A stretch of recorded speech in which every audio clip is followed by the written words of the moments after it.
Welcome to Soundarya vlogs. Hi எல்லாருக்கும் வணக்கம். இன்னைக்கு நம்ம என்ன பார்க்க போறோம்னா, எனக்கு வந்து என் ஹஸ்பண்டுக்கு பர்த்டே. அவருக்கு வந்து நான் கேக் வந்து வீட்லயே செஞ்சு கொடுக்கலான்னு எனக்கு தோணுச்சு. அதனால எனக்கு வந்து நான் கேக் வந்து வீட்லயே செய்ய போறேன். இப்போ வாங்க எப்படி பண்ணுறதுன்னு பார்க்கலாம். அதுக்கு வந்து ஃபர்ஸ்ட் ஒரு 2 முட்டையை உடைச்சு ஊற்றிக்கலாம்.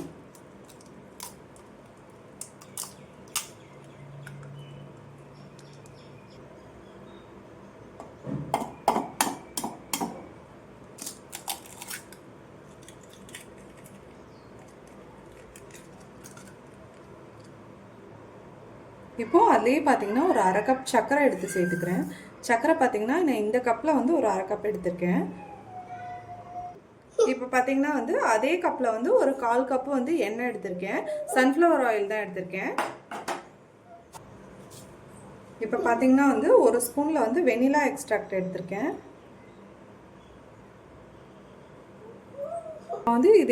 இப்போ வந்து இது எல்லாத்தையும் மிக்ஸி ஜாரில் நல்லா நைஸாக ஒரு நிமிஷம் இல்லை 2 நிமிஷம் நல்லா நைஸாக அரைச்சி எடுத்து வந்துக்கலாம். இப்போ வந்து பார்த்திங்கன்னா இதில் நல்லா நைஸாக அரைச்சி எடுத்தாச்சு பாருங்கள், பார்க்கும்போதே தெரியும் உங்களுக்கு. இப்போ வந்து இதை ஒரு கிண்ணத்துக்கோ இல்லை பவுலுக்கோ மாற்றிக்கலாம்.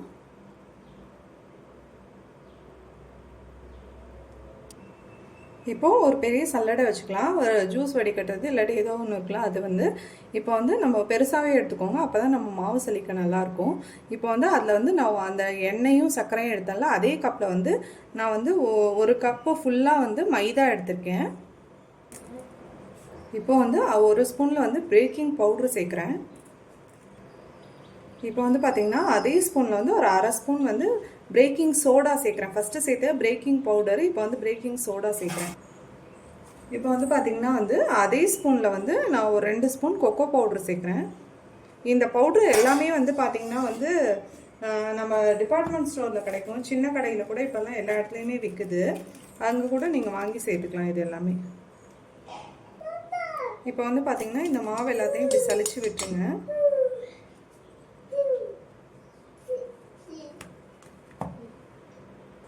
கொட்டுற மாதிரி இருக்கு அப்படின்னா வந்து இப்படி ஒரு ஸ்பூன் வச்சு இது பண்ணிங்கன்னா நல்லா கீழே பாருங்கள், நல்லா வருது பாருங்கள், அந்த மாதிரி வந்துடும். லாஸ்ட்டில் இந்த மாதிரி கட்டி கட்டியாக இருக்க மாதிரி இருக்கும். இப்படி இது பண்ணி விட்டால் சரியாக போயிடும். இப்போ பார்த்திங்கன்னா நல்லா சலிச்சு எடுத்தாச்சு.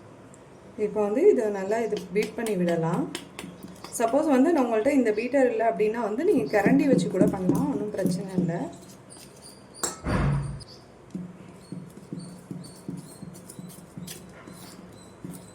பாருங்க, இப்போ நல்லா கெட்டியாக வருது.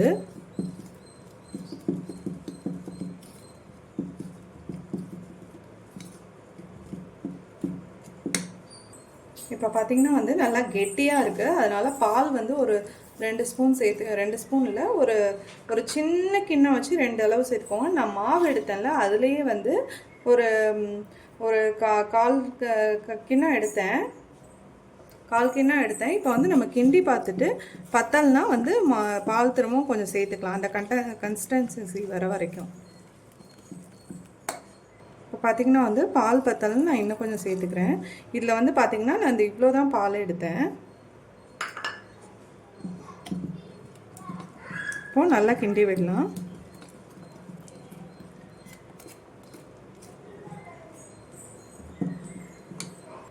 பார்த்திங்கன்னா வந்து ஒரு நல்ல அந்த இப்படி லிக்விட் பதத்துக்கு வரணும். அது வந்து இன்னும் கொஞ்சம் கெட்டியாக தான் இருக்குது. அதனால் நான் இன்னும் கொஞ்சம் பால் சேர்த்துக்கிறேன். பால் வந்து நான் காய்ச்சி ஆற வச்ச பால் தான் சேர்த்துக்கிறேன். நல்லா அந்த கேக் பதத்துக்கு வரணும். இப்படி ஜூஸ் மாதிரி இப்படி கீழே ஊற்றுற மாதிரி வரணும். ரொம்ப தண்ணியாகவும் இல்லாமல் ரொம்ப கெட்டியாகவும் இல்லாமல் மீடியமாக இருக்க மாதிரி வரணும். இப்போ பார்த்திங்கன்னா வந்து கேக் கிண்டுற பதத்துக்கு வந்துடுச்சு பாருங்கள். இப்படி லிக்விடாக ஊற்றும். இப்படி எடுக்கும் போதே உங்களுக்கு தெரியும். ஒரு இப்படி சாக்லேட்டை மெல்ட் பண்ணி ஊற்றுற மாதிரி இப்படி ஊற்றுது பாருங்கள், அந்த மாதிரி வரணும். இப்போ பார்த்திங்கன்னா வந்து ஸ்டவ் ஆன் பண்ணிக்கலாம். ஸ்டவ் ஆன் பண்ணி குக்கரை வச்சு ப்ரீ ஹீட் பண்ணிக்கலாம்.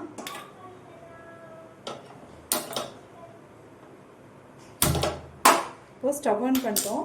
அதில் வந்து குக்கர் வச்சிடலாம். குக்கர் வச்சு ஒரு 10 நிமிஷம் நல்லா ஹீட் ஆகட்டும். ஸ்டவ் வந்து சிம்லேயே வச்சு ஒரு 10 நிமிஷம் நல்லா ஹீட் ஆகட்டும்.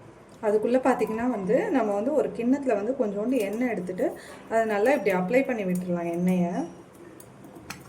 நல்லா இப்படி சுற்றி ஓரம் எல்லா இடத்துலையும் தேய்ச்சி விட்டுடலாம். பார்த்திங்கன்னா எண்ணெய் வந்து நல்லா எல்லா இடத்துலையும் படுற மாதிரி தேய்ச்சி விட்டுருங்க. இப்போ பார்த்திங்கன்னா வந்து நான் நல்லா இந்த கிண்ணம் சுற்றி எண்ணெய் தேய்ச்சி வச்சிட்டேன். இதில் வந்து இப்போ பார்த்திங்கன்னா வந்து மைதா மாவே கொஞ்சோண்டு சேர்த்துக்கலாம். சேர்த்துட்டு நல்லா சுற்றி இது பண்ணி விட்டுடலாம். பார்த்திங்கன்னா வந்து இந்த மாதிரி சைடில் ஓரத்தில் இந்த பாருங்கள், மாவு வந்து ரொம்ப பட்டும் படாமல் இருக்க மாதிரி இப்படி வந்து எல்லா இடத்துலையும் ஸ்ப்ரெட் பண்ணுற மாதிரி பண்ணிக்கலாம்.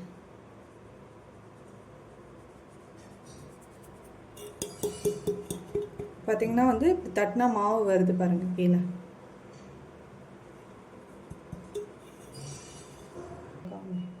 இப்போ பார்த்திங்கன்னா வந்து நல்லா மாவு இது பண்ணியாச்சு. இதில் வந்து இப்போ நம்ம ரெடி பண்ண பேட்டரை சேர்த்துக்கலாம்.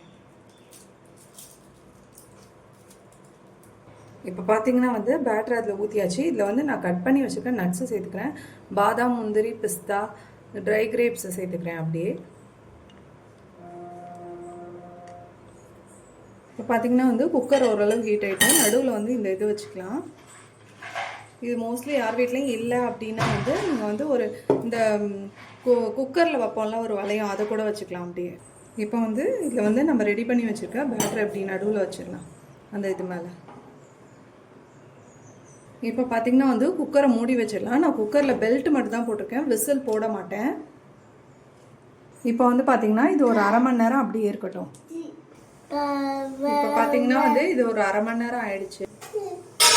இப்போ பாருங்கள், இதை திறந்து பார்க்கலாம் எப்படி இருக்குது பாருங்கள். நம்ம கேக்கை வந்து அவ்வளோ சூப்பராக வந்திருக்கு பாருங்கள், நல்லா புஷ்ஷுன்னு. இப்போது இது வந்து இப்போ வந்து நீங்கள் ஒரு கத்தியோ இல்லாட்டி வந்து இந்த மாதிரி ஒரு இதில் வந்து இப்படி ப்ரெஸ் பண்ணி பாருங்கள். இன்னும் கொஞ்சம் வேக வேண்டியது இருக்குது பாருங்கள். அதனால இன்னும் ஒரு 5 நிமிஷம் இல்லை 10 நிமிஷம் இருக்கட்டும். இப்போ பார்த்திங்கன்னா வந்து நான் ஒரு 10 நிமிஷம் சொன்னேன்ல, இப்போ 10 நிமிஷம் ஆயிடுச்சு. ஓப்பன் பண்ணி பார்க்கலாம். பாருங்கள், அவ்வளோ சூப்பராக வந்திருக்கு கேக்கு. இப்போ வந்து நம்ம கத்தி சொன்னால, கத்தியில் இந்த மாதிரி பின் குத்தி வச்சு இந்த மாதிரி குத்தி பார்த்திங்கன்னா தெரியும் பாருங்கள். இப்போ வந்து ஒட்டவே இல்லை பாருங்கள், நல்லாயிருக்கு பாருங்கள். இப்போ வந்து கேக் நல்லா வெந்துடுச்சு. இப்போ வந்து ஸ்டவ்வை ஆஃப் பண்ணிட்டு நம்ம இது வந்து ஆற விட்டுடலாம். இப்போ நான் கேக்கை எடுத்துட்டேன். இப்போ வந்து இது நல்லா ஆறட்டும். ஆறுனதுக்கப்புறம் தான் வந்து இதை நம்ம வந்து சைடில் கத்தி வச்சு இது பண்ணிட்டு நம்ம இப்படி திருப்பி போட்டு தட்ட முடியும் கேக்கை. இது வந்து இப்போ நல்லா ஆறட்டும். ஒரு ஆறதுக்கு ஒரு அரை மணி நேரம் ஆகும். ஆறட்டும். இப்போது கேக் பார்த்திங்கன்னா நல்லா ஆறிடுச்சு பாருங்கள். இந்த மாதிரி சைடில் வந்து கத்தி வச்சு லைட்டாக இது பண்ணி விடுங்க. இந்த மாதிரி கேக்கில் வந்து இந்த மாதிரி கத்தி வச்சு லைட்டாக இப்படி இது பண்ணி விடுங்க. அப்போ தான் சைடில் ஒட்டாமல் வரும். இப்போ பண்ணி விட்டாச்சு. இப்போ வந்து இதை இப்படியே கவுத்து விட்டுடலாம் ஒரு தட்டுக்கு மாற்றிடுறதுக்கு. இப்போ பார்த்திங்கன்னா வந்து ஒரு தட்டுக்கு இப்படியே மாற்றி விட்டுறதுக்கு கவுத்து விட்டு இப்படி கிண்ணத்தை எடுத்தால் ஈஸியாக வந்துடுச்சு பாருங்கள். நம்ம கேக்கு சூப்பராக ரெடி ஆகிடுச்சு பாருங்கள். இப்போது இப்படி இருக்க கேக்கை வந்து நம்ம அப்படியே இப்படி திருப்பி வச்சா நம்மளோட கேக் வந்து சூப்பராக ரெடி ஆகிடுச்சு பாருங்கள். ஸ்பாஞ்ச் கேக் மாதிரி அவ்வளோ சூப்பராக இருக்குது பாருங்கள். அமுங்கும் போதே அமுங்குது பாருங்கள், நல்லா சூப்பராக. இப்போது அடுத்து என்ன பண்ண போகிறோம்னா, திரும்ப ஸ்டவ் ஆன் பண்ணிட்டு ஒரு பாத்திரத்தில் வந்து தண்ணி வச்சுக்கோங்க. தண்ணி வந்து இப்போ நல்லா ஹீட் ஆகட்டும். இப்போ பார்த்திங்கன்னா வந்து ஒரு சைடு தண்ணி ஹீட் ஆகிட்டுருக்கு. இன்னொரு பவுலில் என்ன பண்ண போகிறேன்னா வந்து இப்போ பார்த்திங்கன்னா தண்ணி ஒரு சைடு ஹீட் ஆகிருக்கு. இன்னொரு சைடு வந்து சாக்லேட்ஸை வந்து ஒரு கிண்ணத்தில் போட்டுக்கிறேன். நான் டைரி மில்க் எடுத்துருக்கேன் இடத்துக்கு. அதான் வந்து நல்லா மெல்ட் ஆகுங்கிறதுனால அந்த சாக்லேட் வந்து ஒரு கிண்ணத்தில் சேர்த்துக்கிறேன். ஏன்னா வந்து சாக்லேட் சிரப் வந்து அது மேலே ஊற்றுறதுக்காக இப்போ நான் இதை ரெடி பண்ணிக்கிறேன். இப்போ பார்த்தீங்கன்னா வந்து தண்ணி கொதிக்கிற ஸ்டேஜ் வந்துட்டு இப்போ வந்து நம்ம இந்த கிண்ணத்தை வந்து இதுக்குள்ளே வச்சுக்கலாம். எதுக்காக வந்து நான் சாக்லேட்ஸை வந்து பெரிய கிண்ணத்தில் வச்சுருக்கேன்னா, சின்ன கிண்ணத்தில் வச்சா இந்த மாதிரி நம்ம லைட்டாக கரண்டி வச்சு கிண்டி விடும்போது தண்ணி வந்து உள்ளே வந்து விழுந்துடும். அதனால தான் வந்து நான் பெரிய கிண்ணத்தில் வச்சுருக்கேன். சாக்லேட்ஸ் கொஞ்சமாக இருக்குது, கிண்ணம் பெருசாக இருக்குதுன்னு நினைக்காதீங்க. அதனால் இப்போ வந்து பார்த்திங்கன்னா சாக்லேட்ஸ் பாருங்கள் கொஞ்சம் கொஞ்சமாக மெல்ட் ஆக ஆரம்பிக்குது. இப்போது தண்ணி பார்த்திங்கன்னா நல்லா கொதிக்க ஆரம்பிச்சுட்டு இப்போ ஸ்டவ் ஆஃப் பண்ணிடலாம். ஸ்டவ் ஆஃப் பண்ணிட்டு இது வந்து ஒரு 10 நிமிஷம் இல்லை 1/4 மணி நேரம் அப்படியே தண்ணியிலே இருந்தால் இது நல்லா மெல்ட் ஆகிடும். இப்போ இது அப்படியே தண்ணியிலே இருக்கட்டும். இப்போ பார்த்திங்கன்னா வந்து ஓரளவு மெல்ட் ஆகிடுச்சு பாருங்கள். இன்னும் கொஞ்சம் மெல்ட் ஆகணும்னா இந்த மாதிரி வந்து நிற்காதுக்கு இன்னும் சுடு தண்ணியில். அதனால் இப்படி அமைக்கி வச்சுட்டு இப்படி நல்லா ஒரு ஸ்பூனை வச்சு இது பண்ணிக்கிட்டிங்கன்னா கொஞ்சம் கொஞ்சமாக மெல்ட் ஆகுது பாருங்கள். இதுவும் வந்து ஒரு கிறிஸ்பி இதுக்கு வந்து க்ரீமியாக கிறிஸ்பி இல்லை க்ரீமியாக இருக்குது பாருங்கள். இந்த மாதிரி வந்து இது பண்ணால் சுடு தண்ணியில் வச்சு பண்ணும்போது நல்லா இதாகிடும்.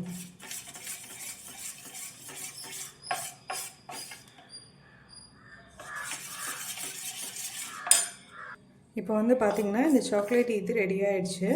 இது வந்து நான் சும்மா கொஞ்சம் கொஞ்சமாக ஊற்றி விடுறதுக்கு தான் இது பண்ணேன். இங்கே பாருங்கள், இது மேலே ஸ்ப்ரெட் பண்ணுறதுக்கு தான் இது பண்ணேன்.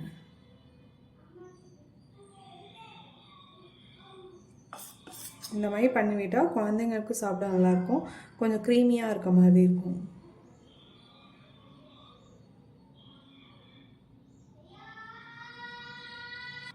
இப்போ வந்து பார்த்திங்கன்னா சாக்லேட்டை வந்து நல்லா ஸ்ப்ரெட் பண்ணி விட்டுட்டேன். இப்போ வந்து இதில் சும்மா டிசைனுக்காக ஜெம்ஸ் இருக்குல்ல, அதை வந்து இது ஃபில் பண்ணிடுறேன் நடுவில்.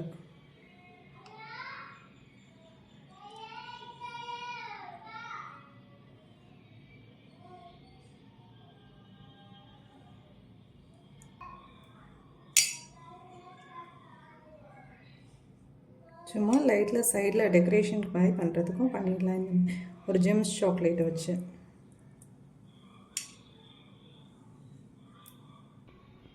இப்போ வந்து பார்த்திங்கன்னா என் ஹஸ்பண்ட் பர்த்டேக்காக நான் ரெடி பண்ண கேக் வந்து சூப்பராக ரெடி ஆகிடுச்சு. பாருங்கள் நான் சுற்றி காட்டுறேன். அவ்வளோ சூப்பராக இருக்குது, ஸ்பாஞ்சியாகவும் இருக்குது. நான் உங்களுக்கு அமைக்க காட்டினேன். அடுத்து வந்து நாங்கள் கேக் வெட்டும் போது காட்டுறேன். கேக் வெட்டும் போது அந்த ஸ்பாஞ்சினஸை வந்து கட் பண்ணும்போது காட்டுறேன் எப்படி இருக்குன்னு. இப்போது நம்ம கேக் வந்து சூப்பராக ரெடி ஆகிடுச்சு. எங்கள் ஹஸ்பண்ட் வந்தோன்னே கேக் கட் பண்ணிடலாம். இப்போ பார்த்திங்கன்னா வந்து என் ஹஸ்பண்ட் வந்துட்டாங்க. இப்போ வந்து நான் ரெடி பண்ண கேக்கை வந்து கட் பண்ணிடலாம். Happy birthday to you, happy birthday to மாமா, ஹாப்பி பர்த்டே டு ஐயா, happy birthday to Sivakumar. Thank you.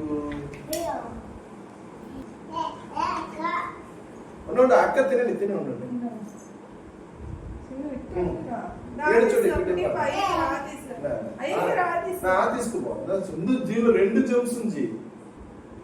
இப்போ கேக்லாம் கட் பண்ணியாச்சு. பார்த்தீங்கன்னா பாருங்கள், நல்லா ஸ்பாஞ்ச் மாதிரி இருக்குது கேக்கு. நான் கட் பண்ணணும் உங்களுக்கு காட்டுறேன்னு சொல்லியிருந்தேன்ல, அவ்வளோ டேஸ்ட்டாகவும் இருக்காங்க. கட் பண்ணி சாப்பிட்டாங்க பசங்க எல்லோரும். பாருங்கள், அவ்வளோ ஸ்பாஞ்ச் மாதிரி அவ்வளோ சூப்பராக இருக்குது.